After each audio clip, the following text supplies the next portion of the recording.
Facilities are currently closed because of COVID-19 outbreaks, and some workers are now saying they will not go back without better testing and safety measures. ABC's Matt Gutman has the latest.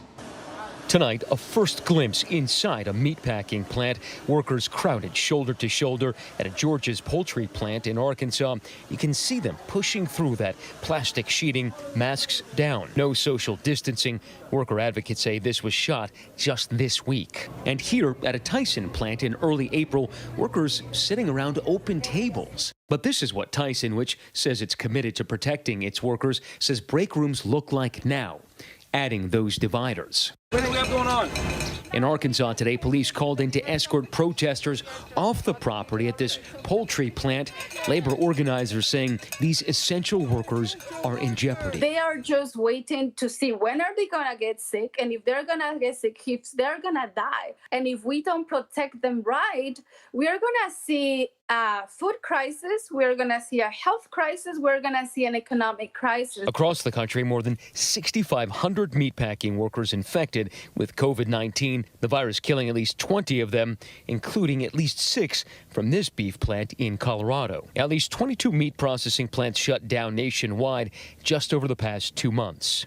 Concerned the shutdowns would trigger food shortages in America, the Trump administration on Tuesday giving meatpacking plants wide latitude to reopen as long as they follow federal guidelines. I think we're having these plants prepared to open in days, not weeks, some maybe by the end of this week. Our thanks to Matt Gutman for that. And for more on this, let's bring in Senator Tammy Baldwin of Wisconsin. Thanks so much for joining us, Senator. My pleasure. So your home state of Wisconsin has certainly been hit by this issue as a beef plant in Green Bay has temporarily closed after COVID-19 outbreak there with at least 290 confirmed cases. So let's first ask you, what more can and needs to be done to ensure that workers are safe? Yes, so first of all, we have multiple meatpacking plants that are currently closed because of outbreaks in those plants. And it's clear that while workers at meatpacking plants are considered essential workers, and this is part of our food supply chain, we cannot and should not demand that workers go into a setting where they're putting their very lives, their health, and their family's health at risk. And once a plant does have to close because of an outbreak, there has to be thorough sanitizing, but also we have to be assured that as they reopen, that they're putting in the very basic elements of what you need to maintain social distancing, whether it's masking, gloves, and appropriate break rooms, et cetera. None of this was in place, and there's no mandate on the part of the very agency that looks out for worker safety and worker health, OSHA. There's no mandate right now about emergency temporary standards for work during this pandemic. So let's go one step further with that, because I want to get your reaction to President Trump's executive order invoking the Defense Production Act to keep meat packing plants open. Therefore, you've already expressed that you are concerned that essentially this order gives a pass to companies to reopen or stay open without mandatory guidelines on safety measures. So what's next?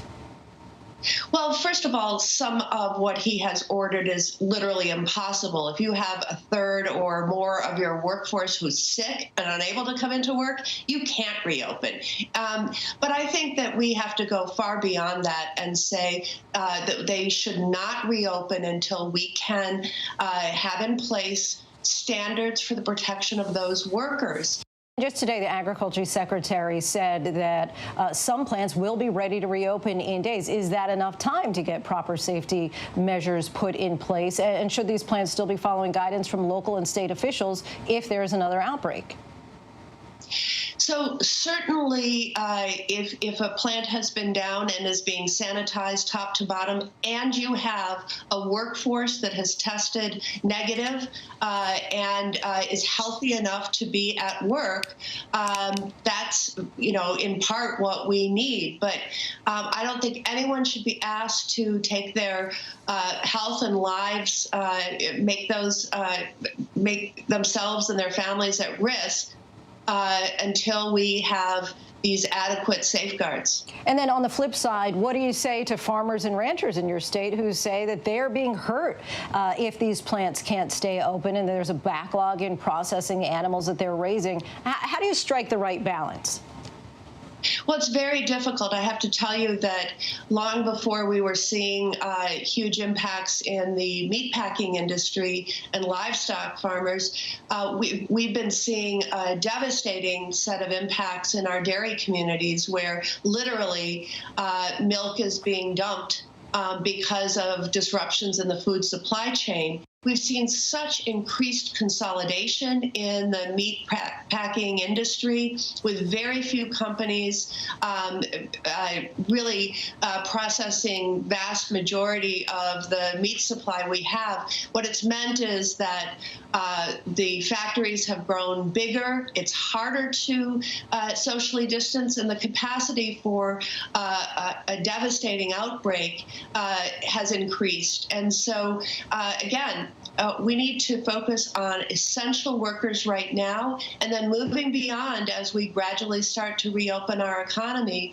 we need to make sure we have standards in place for the next wave of workers who will return to workplaces. Senator Tammy Baldwin of Wisconsin, thank you so much for your time. We appreciate it.